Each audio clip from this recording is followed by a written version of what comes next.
Welcome back, everybody, to another wicked episode of Drummer's Paradise podcast. Today, we have the one and only Garry, the G-Man Sullivan from The Exploited. How you doing? What's going on? What's going on, bro? It's good. How you guys doing? Good. Man? Nice to see you. You know what? It's a pleasure to reconnect with you. Thanks, bro. This evening. You know, last year we didn't really get a chance to really sit down, connect, and chat it up and whatever. When you came through Canada last year, you know. Yeah. So I really appreciate you taking the time and sitting down with us here today at the famous, legendary Rock Pile in Toronto, and catching up with us and talking some drums and letting everybody know a little bit about you and your background. All right. Well, thank you. First of all, thank you guys. No problem. Thank you, Rock Pile. Thank Canada. Glad to be here. I'm from New York. You know what's going on, but you know, being up here in Canada and everything, the whole vibe and everything is great. So glad to be part of it. Glad to be here. So here I am. Awesome. Be the boss of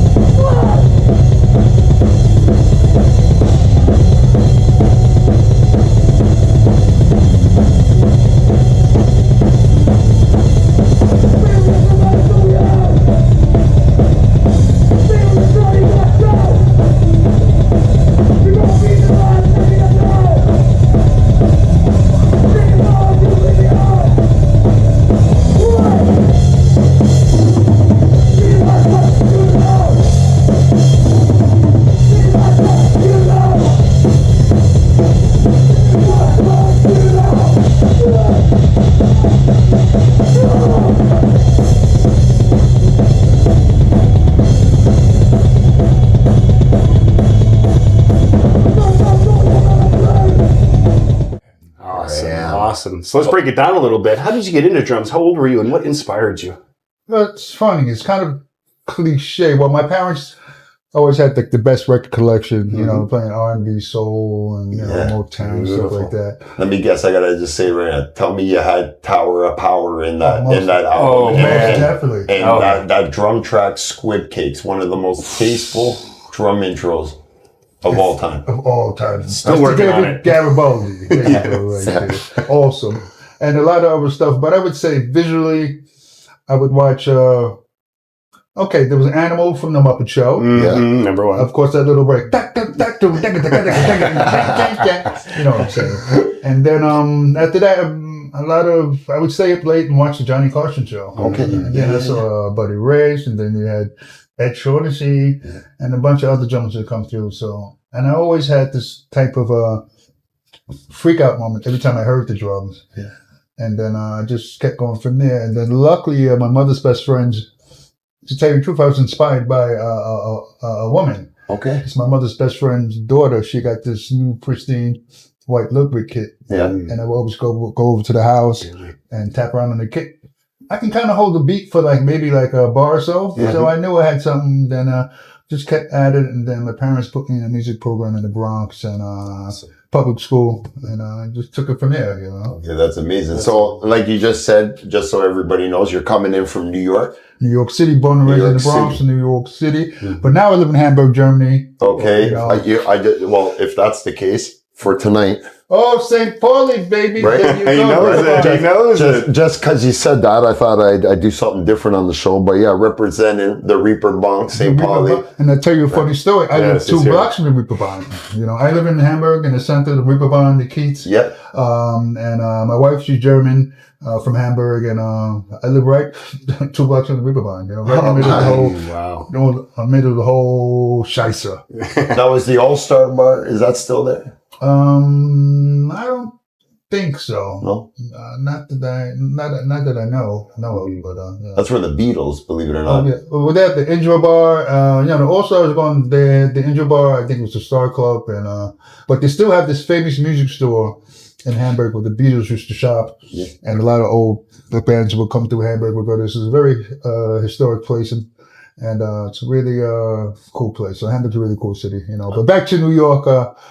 Born and raised in New York, and was part of the New York City public music school program. Oh, nice. I was one of the last recipients. And in the Bronx, they have a lot of history of great drummers. You got, and I grew up around them, you know, as a kid. You had this drummer called Pumpkin. He did all the Sugar Hill record breaks with Doug Wimbush on the bass at the time. Okay. And then also growing up, a couple blocks from me was Will Calhoun. Okay. And then a couple blocks over was another famous drummer called Leroy Clouden. Okay. And then a couple blocks over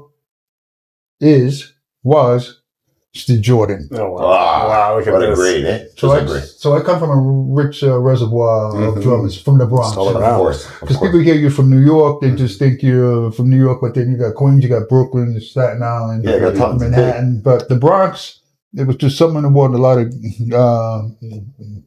great drummers came out of the Bronx. Yeah, that's so amazing. I'm one of those offsprings, to say. Well, that's so obviously when you're out on the road, right? Like anybody, you're always playing different kits if you don't have your own kit or whatnot. But when you're back home in rerehearsals, back home in your studio, what kind of drums, cymbals, give everybody a little bit of a breakdown on your setup. Well, I play a Yamaha Maple Customs. I'm endorsed by Yamaha. Okay. Yamaha Europe, based in Hamburg, Germany. And actually in Hamburg is the biggest Yamaha plant of all of Europe. Oh, wow. So they distribute everything from, drums, keyboards, motorcycles, That's amazing. cars, boat engines, everything. The whole plant is there. Oh, wow. So they have the Yamaha, drum section, music department. So a lot of my friends in Hamburg are luckily all endorsed by this plant. Well, our good friend, Mr. Martin Kleinbrauer, Yamaha Hamburg, my man. He hooked me up. Shout out to Mr. Martin Kleinbrauer, Yamaha. All right, Hamburg City, you know what's going on. And so he hooked me up, and so I got a Yamaha Maple Custom, 3 racks, 10, 12, 13, 14, and then 16, 18. Oh, nice. Double score. 22 by 16, and then top of Yamaha gear. And the cymbals I'm using right now is a company from Los Angeles called Geo Cymbals. Geo Cymbals. Yeah. We're going to have to look them up. We're going to check them out. Really, really good company. How long have you been with them for? I've been with them maybe 6 years now. Okay, so they've been around a Very while. great company. And these cymbals they're made in they're designed in LA. Okay. But they're made in Istanbul. Oh, okay. Nice. And it's all because of my man, Mr. Ryan Prepagio of Geo. Great guy. Thanks for all the help, Ryan. And, see you again. And to you and the whole crew, respect. That's it. So I'm hooked up with Geo and Yamaha, and then I use Sky Gel dampeners. And also I just came across this new drumstick adhesive. It's called Sex Wax. There beautiful. it is. So if you're all sweaty and you got those loose hands with no grip, you should check out this this out, stuff. man. Yeah. You give us a Sex little- glue on, baby, and Sticks aren't going anywhere. ain't going nowhere. I highly recommend it. I might have to try that off Yeah, you try tonight. it tonight. I might have to try that off you tonight. Scrape them on a bunch of sticks. It'll last for a while, too. Yeah. You thank me later, But Sex Wax, Yamaha drum Geo cymbals, Sky Gel, and that's about it for now. What's up, guys? We just want to take a minute to shout out Yamaha for sending us the Yamaha EAD10. This is a very versatile tool. It's amazing. It's amazing. Yeah, it's so cool. Incredible what this unit does. Highly suggest you check out Yamaha. Look into the EAD10. You would definitely want this on your kit if you're looking to do video work. You want to do YouTube videos, this thing is amazing. You can mic your kit with this. If you want to just practice with headphones on and listen to, different sounds, it's amazing. It picks up everything with one microphone that mounts to your bass drum. I can't believe it sounds so good. So good. With such a minimalist kind of in a vibe very to it. easy setup. Yeah, so easy. So I highly suggest you check it out if you're a drummer and you're looking to do content online or just want to record yourself or, listen back and stuff. It's really, really, really cool and super affordable. So we highly suggest you check it out. And anything Yamaha drums, it's really, really good stuff. Really, really good stuff. I used to play Yamaha kit. I really enjoyed it. So I highly suggest it. And thank you, Yamaha, again, for the support, the Yes, Drummers the Paradise love. podcast, and everybody, go check out Yamaha and the EAD10 today. Yes. And we'll get back to the episode. And thank you again for all your support. Take care, guys. Have fun. Yamaha everything. Beautiful. And, Now, which pedals? I know, didn't they make back in the, what's it called, the Dragon or something? They had like Dragon pedals. No, Yamaha, they made. Yeah, I believe that the Dragon pedal and had a bunch of pedals, but the one I have now is I forgot the exact model of it, but it's what Tommy Aldridge used. Okay, another legend. Yeah, Is it a longboard? Longboard, short? Yeah, the longboard. Blue? Is it a blue cast metal? No, it's straight up silver. Chain drive or direct drive? Change, double chain drive. Smooth like butter, you know? You just think about it, your feet just go digga. That's amazing. That's cool. So you're schooled in drums. How long did it take you to get into a functional band where you started touring, and how did that look? Well, funny enough, in New York, it's a very highly competitive environment. Mm-hmm. So imagine the whole world coming to your city to make it. You know? Yeah. Right, yeah. But lucky for me, I was born in New York, and then I started in the Bronx, and then my first band was a disco band, a wedding band. It was an offspring from my high school band, from members of my high school. And then we're playing around and getting gigs, and then but word of mouth, I kept getting recommended for gigs and this and that, and then I was playing in like funk bands. Then I started playing rock bands. Then I was in a fusion band. Then I got into like metal, Yeah, and then a Maiden, and then Priest and all stuff like that. But I was playing. I had a heavy metal cover band called Smokescreen. Okay. In the Bronx, all right? And it was 2 black guys, 2 Jewish guys, and 1 Puerto Rican. And Puerto Rican is the singer, and two Jewish guys, the bass player Jeff, and Zach on guitar, the Jewish, and me and Eddie, 2 brothers. So I'll send you a picture. Maybe you can post it. Yeah, we definitely for sure. will. So we're doing metal copies like from Priest to Journey to Aerosmith. Oh, fun. Motley Crue. I mean, Anthrax. Oh, yeah. Just Among the Living came out. Metallica, of course. And we were a cover band that if we couldn't do these songs, we wouldn't do them. If we couldn't do them correctly, we wouldn't do them. So we became pretty known about doing that. And up in the Bronx, this is a huge music scene up there too, because where I grew up in the Bronx, grew up with Mr. Charlie Benante of Anthrax and Mr. Frank Bello. Right. You know, so in the Charlie Bronx, Benante, just an incredible, especially right now, his work with Pantera, aside from his work with Anthrax, but just an incredible player. And just got married. Congratulations, Charlie. Yeah. All right. To you. Congratulations congrats. on the wedding.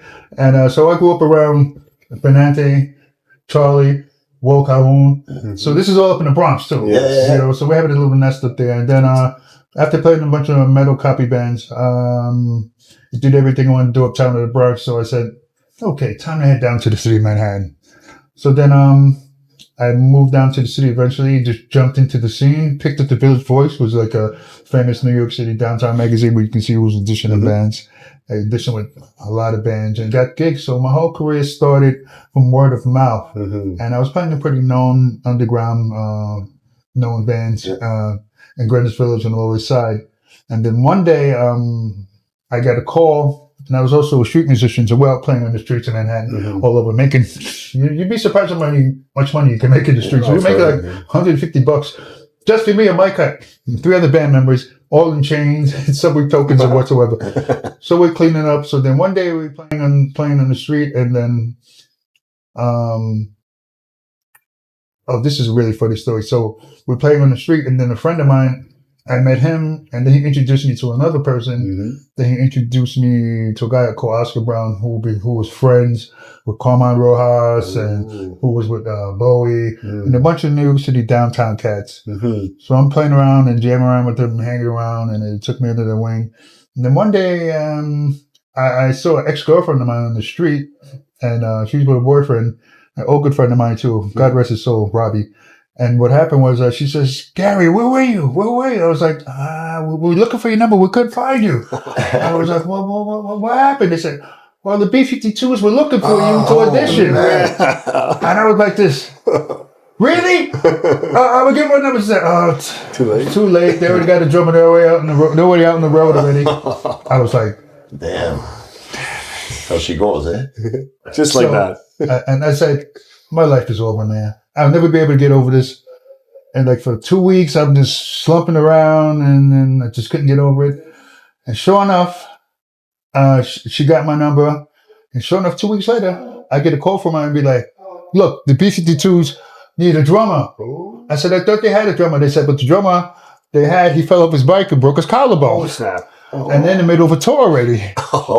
You know, they were a month into their North American tour, and they said, they want you to come on the audition. I was like, holy shit. So it was like a second chance.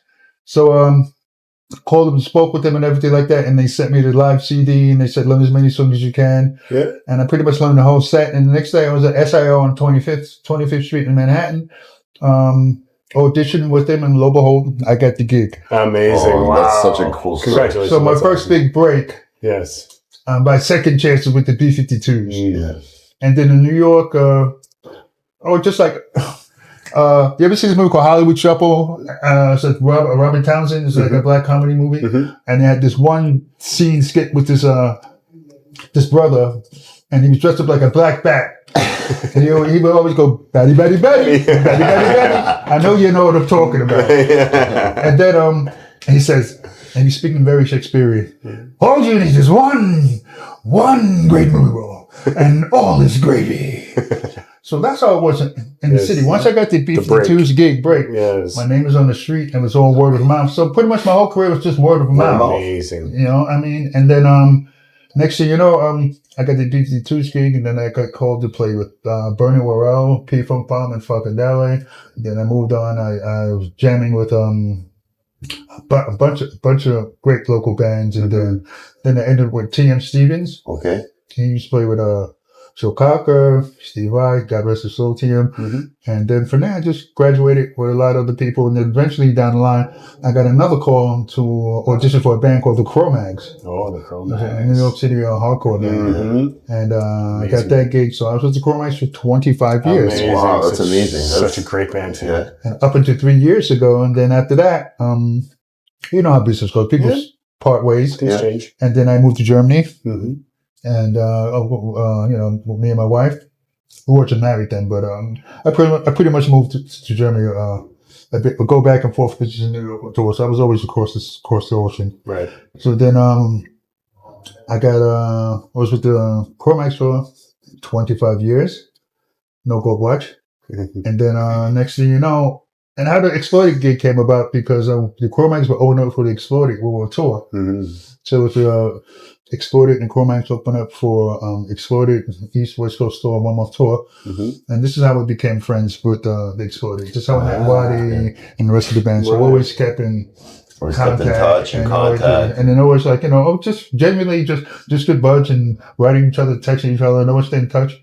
And then finally, I quit the Cro-Mags. I quit. Okay, there you go. It's time to move on.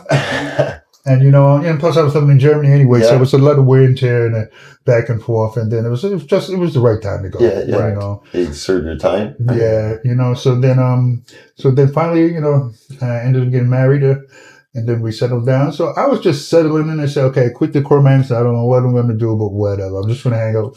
And in Hamburg is a great music scene, art scene. And then ended up getting involved with the Hamburg theater scene. And they had the Tina Turner musical. Which, you know, it's pretty famous. So then I got the gig as being in the Tina Turner musical, being the drummer, Ike and Tina's drummer. Oh, So it was like a full-on Broadway production. Yeah, it's amazing. Everything's to click. Everything's to click. Everything's to click. The dances, the choreography, the spinning stage, and that like 4 wardrobe changes. So I was doing that like 4 times a week and sometimes twice in a weekend. So when I came back, got married, got the Tina Turner gig, and I said, this is cool, I could settle to this. But still had like an itch for the heavy stuff, you know? I was ready to get back Once it's in you, that's it. Yeah, you know, you can't, you know, you can't get rid of it. So then me and Stevie, guitar player of Exploited, we chatting and everything like that. And they said, well, we're getting ready to go on the road, but, you know, we're not really happy, you know, with the drummer, this and that. And it just, you know, sometimes bands fit, personalities fit, and sometimes they don't. Yeah, that's correct. Yeah. So we just tapping around, we just talking, and I said, "What do you guys doing?" I said, "Yeah, we got Czech, and then we got the Canadian tour." Right? He was there on that. When you first met, yeah. And then I said, "Yeah, so what are we gonna do?" We said, "We got to go to Canada. We got Canada and everything, but I don't know." Yeah, come up to the north, freezing cold. Yeah, you know. Yeah, I grew up in New York, so you know, it's pretty close. But you guys are a little bit colder, you know. So then they said, "Man, we don't know, but we got to keep doing it." And it's just out of it, I was like, "Well, I'm available." You know, so I approached them, you know, and we wasn't even thinking about it. And then Stevie said, "What?" He said, "Okay, wait, let me contact Waddy." He calls me back. So Waddy says, "What? Wow, I didn't even think about G-Man, whatever. Okay, send them the set list." trying to learn the songs. And we see what happens. And sure enough, and then a couple of days later, they sacked the drummer. They flew me to Edinburgh for a couple of days. We rehearsed. And then we did a couple of gigs in Czech Republic and Poland. And then we were off to Canada. And that's where we first met. And that's where we first connected, for life now. Yeah, from brothers, you know. Brothers for life now, yeah, man. And then a year later, I'm here with you guys. That's right. You know, wonderful podcast show. Thank you, go. I love it, man. We appreciate your support. Oh, thanks, man. You know, we appreciate you checking out the episodes. We appreciate you sitting down with us, taking the time to chat with us. You know what I mean? You know what it's like at the beginning, right? Yeah. So you guys doing great. Looks really good, man. Thank you. Definitely. I mean, no disrespect to those other guys, you know, Drumeo, but you guys got it going on. You know? that's good. That's good. You hear that right there from the G. You know what I'm saying? I see everything. These fellas are really laying it down. God bless them. You know, And I'm going to ask you one more question, if you don't mind. No, whatever. What's 3 of your top drummers that inspired you to pick up the sticks and try to become as good as you can? 3 drummers that I know it's a hard question, right? Because there's so many and there's so many great players, but 3 influential guys that really had an impact on your drumming career. Okay, I can say Tony Williams. Okay. Then there was Stuart Copeland. Oh, yeah. And then the GOAT, Mr. Neil Peart. Oh, there. Oh, there it is. Rush changed my life. First time I heard Tom Sawyer, what's going on? This, because Neil Peart, he was like a scientist. Like, he was the scientist, but he just took drumming to a whole scientific way. The way he crafted it. I mean, this bottom, I know it's 3, but it's bottom, but then there was 3. There's so many, but Neil Peart, besides from being the lyricist, and he made drums so magical and exploratory. It was like storytelling on the drums, you know, like Red Barchetta or Witch Hunt or, okay, of course, YYZ, of course, ding, ding, ding, ding, ding, ding, ding, ding, ding, ding, So his ding, ding, signature, ding, ding, ding, ding, ding, pop. Okay. We were flying to the airport. I was like, yes. Oh, you're in his hometown here. Yes, you are. Right? So. You're And I heard the story that Neil Peart, YYZ was inspired by them flying back from a gig, and they had their own private plane, and as a landing coming into to Pearson, the pilot was communicating with the tower, and then in between you could hear the ding ding ding ding ding ding ding ding ding, and Neil Peart was like, "Holy shit! YYZ ding ding ding ding ding." So that first bell ding ding ding is the signal from the radio communication. Ding, ding, I like that story. It's cool. It's a cool story. True stories I ever heard. Yeah, Cool, man. Yeah. So respect. It's a pleasure to be here, Neil Peart's town. It's a pleasure to be here in the town of Anvil. Big respect to your pops. Respect, man. Respect. That means a lot. You It's the know. Rod Reiner, you know. That's right. And so it's really great to be back in Canada too. You know, Anytime. you guys know how to act, not like some other countries. Anyway, no disrespect. I love my country, you know, but Canada's really great. And I'd say those 3 drummers really had a big impact on me, and so I'm very grateful for that. But Neil Peart really had a futuristic, scientific way for me to really look at. Well, G man, like always, man, I'm really stoked and look forward to this evening watching you gonna be rip the great, kit, watching yes. you play tonight. You know, Thank it's you, man, it's brother. awesome. You know, it's gonna be a good evening tonight, I think.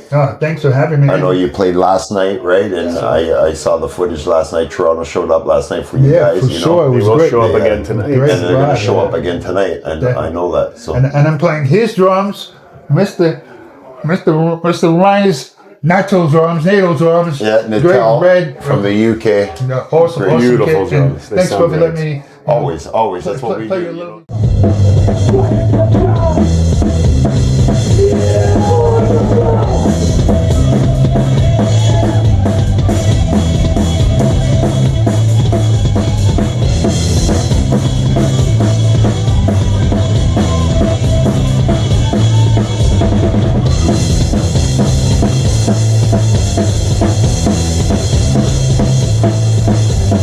Let's go.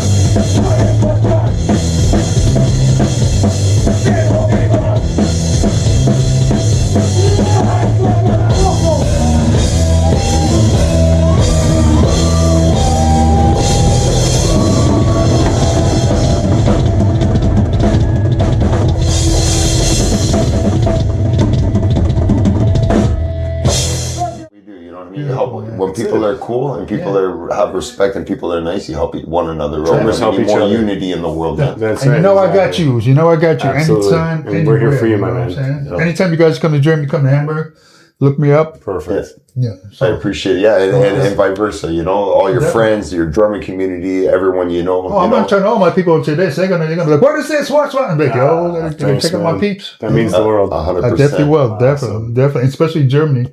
Mm-hmm. And funny, Annika Niels, she's from Germany, a big German drum star. So I'm happy for her that she got the gig. I know she'll do well, and so that's going to be really exciting. But to be here in Canada and be here in Toronto and with these guys, and thank you guys for putting me on, bringing me up to Canada, putting me on my first drum podcast ever here, right here with these guys here. So I really appreciate it. Thank you guys for having me. I really appreciate it. Respect. And everybody, don't forget to subscribe, hit the like button, join us on Apple, Spotify, our YouTube channel. We're there everywhere. Links in the description below. Don't forget to check out The Exploited.